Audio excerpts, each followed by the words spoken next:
I think out of them all, I'm really curious about Hound and Cogman.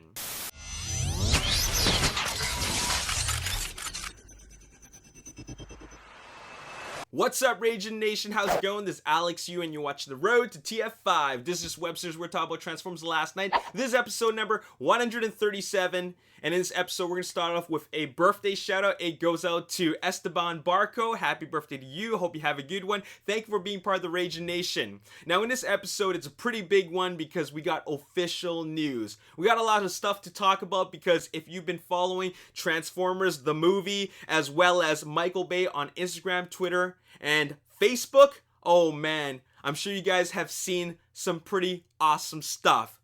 They're going full on with their marketing blitz. There's a lot going on, and it just has not stopped. From all the trailers and all the new images, as well as what we have been shown now, I think that from now till the release of the film, it's going to be a very, very exciting time. And it's been an exciting time for super fans, as there has been a Transformers The Last Night super fan event which took place recently, and if you were one of those lucky super fans, you got treated to a lot of really, really cool stuff.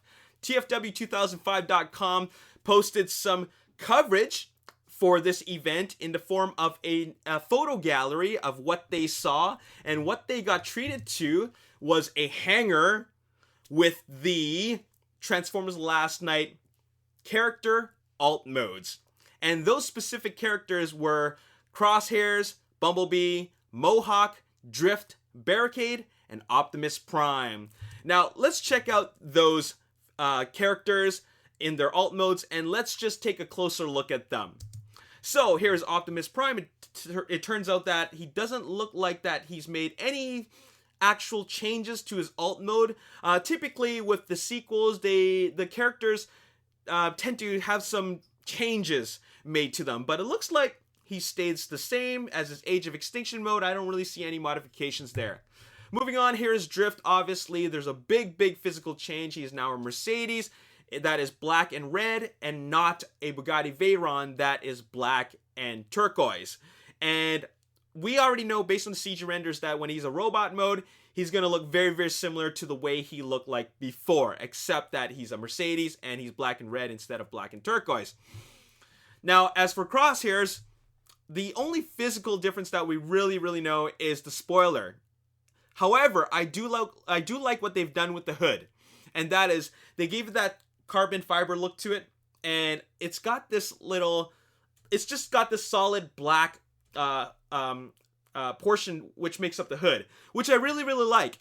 As for the robot mode, we already know that there's not much changes made there. But as for Bumblebee, it's got a similar look to it. Crosshairs and Bumblebee share a very similar looking hood paint deco, and I like that they did that because it really shows a little bit of uniformity between those two characters. So that's really cool. As for his alt mode, we already know it's a custom 2017 or 2016 Camaro, and we know that in his robot mode it's going to reflect those physical changes, so that's really cool. Moving on, here's Barricade, and this is a great image of Barricade because what we see here is more of that bluish paint job that he has, which just stands out so much compared to his black and white mode paint that he had in the first Transformers film. I kind of like this, and I've always liked Barricade as a Decepticon. And of course, we already know for his robot mode, he's going to go through a major change in the way he looks for his robot mode.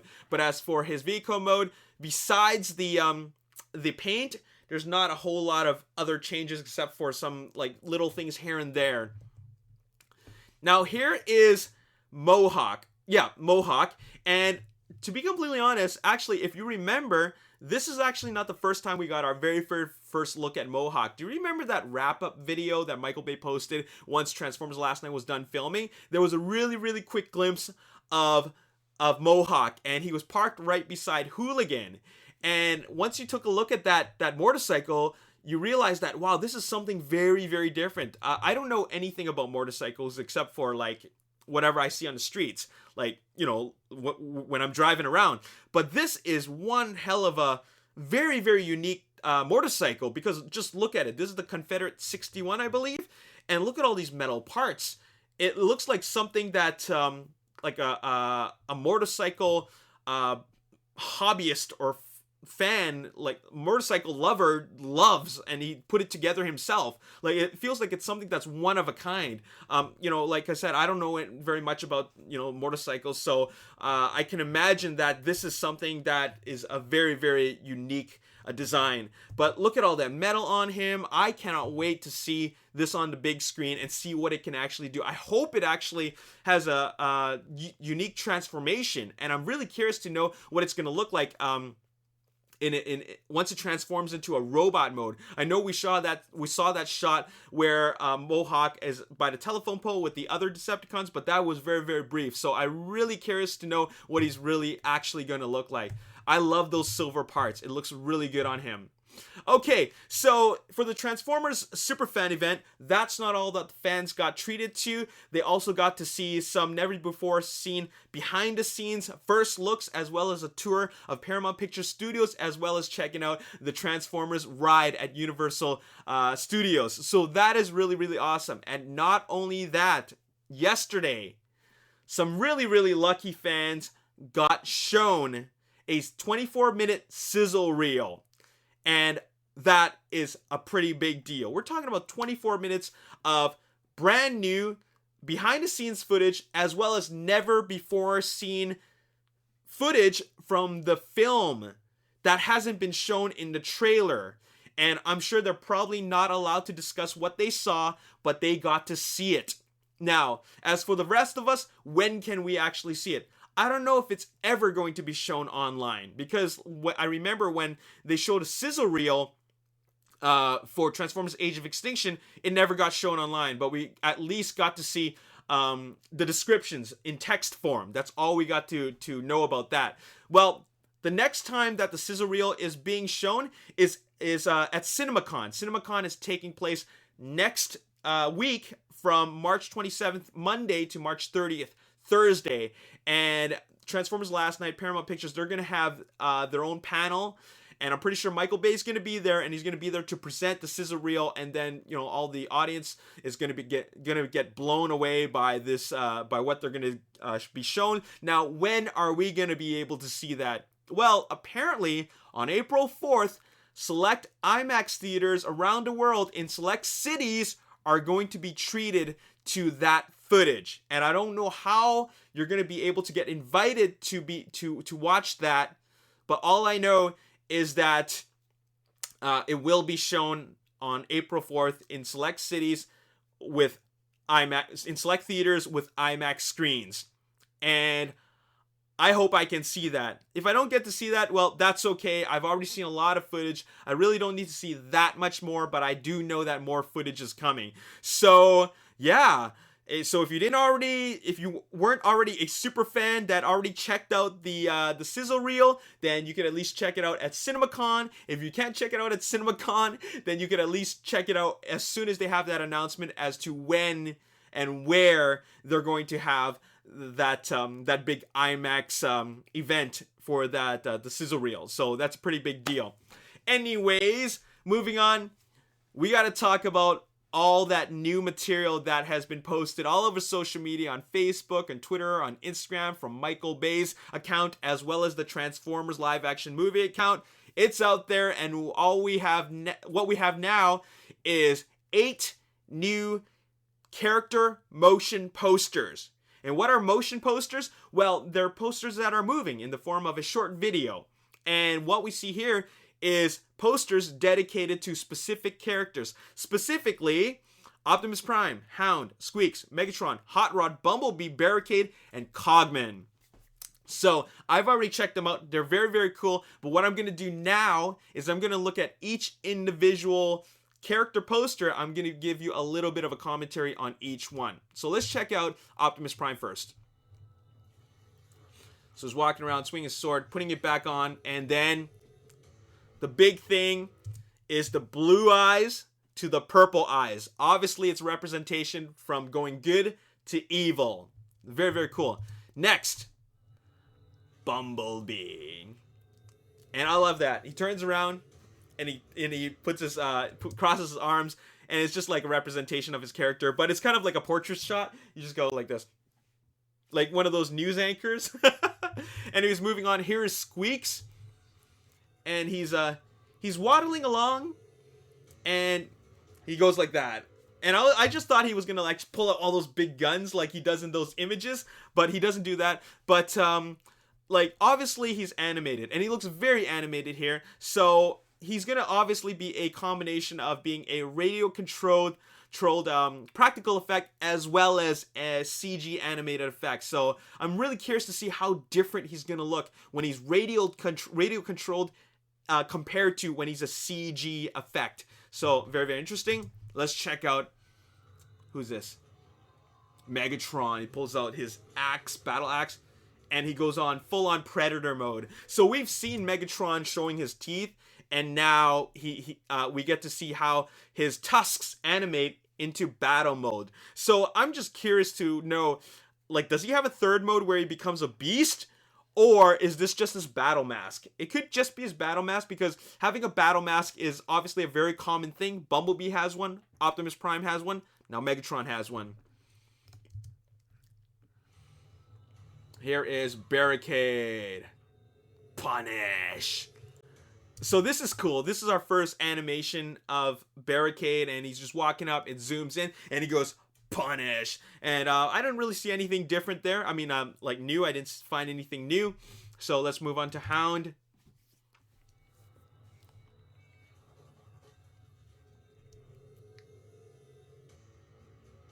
Okay, so for Hound, you know, Hound is very, very agile. Even though he's a really, really big guy, he's like a fat ballerina, just like what he's quoted on in Age of Extinction. He rolls around, he jumps all over the place, he does cartwheels and somersaults, and he does whatever he has to do to dodge bullets and blast everybody. But what I found very, very interesting about this is that Hound is not a medic yet.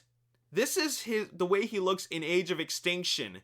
So I'm wondering, do we actually see him go through an actual physical change? Because if you look at Hound in his full body mode and then up close, I don't see that medic modification that he made to himself. I don't see the crosses, the red crosses around the white. I don't see any of that anywhere. There's nothing that symbolizes that he's a medic. So I'm wondering if we actually see him in his original mode, and then he makes that transition to becoming a medic and also a brand new modified Mercedes truck. You know what I'm saying? So yeah, excuse me. Here's our first look at Hot Rod, and he does a little bit of breakdancing, I guess, and he flips around. And then what I like about this is that he holds double guns. Now, we have seen Hound use double guns before he transitioned to his big gun, but I'm wondering if if Hot Rod holds double guns, I wonder if that's his primary weapon of choice, as to always using double guns. That would be pretty cool. I love the whole double guns, that style of combat, because it's just very, very stylish, and it also shows a certain sense of personality. Like he's got a lot of gunfire, but he doesn't use the big guns. He uses the two small guns. You know what I'm saying? Finally, last but not least, we're gonna go to Cogman.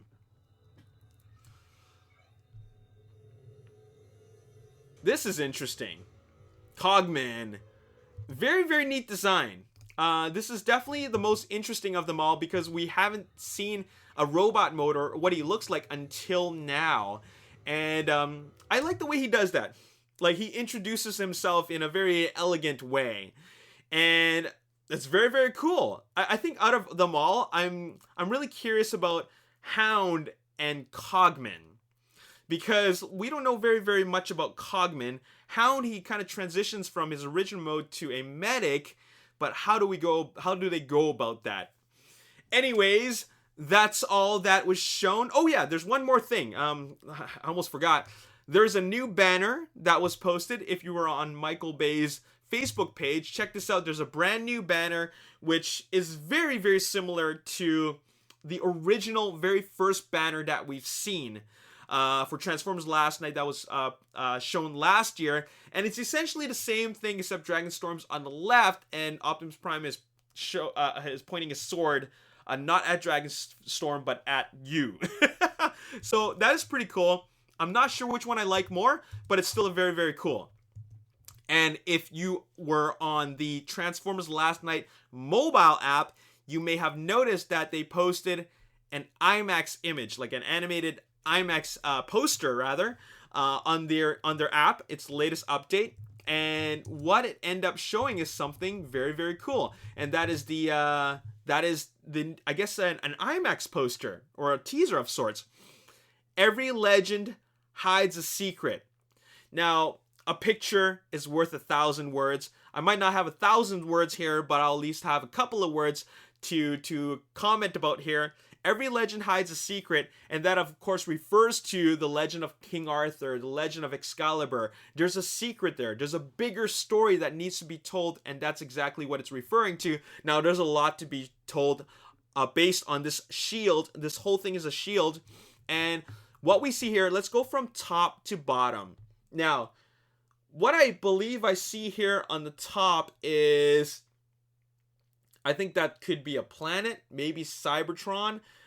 It looks like, you know those parts of Cybertron that are making its way towards Earth? That looks like Cybertron. That looks like, or that planet that's making its way towards Earth. Now, below it is Earth. Okay, so it looks like that is a clear representation of exactly what we saw in the trailer.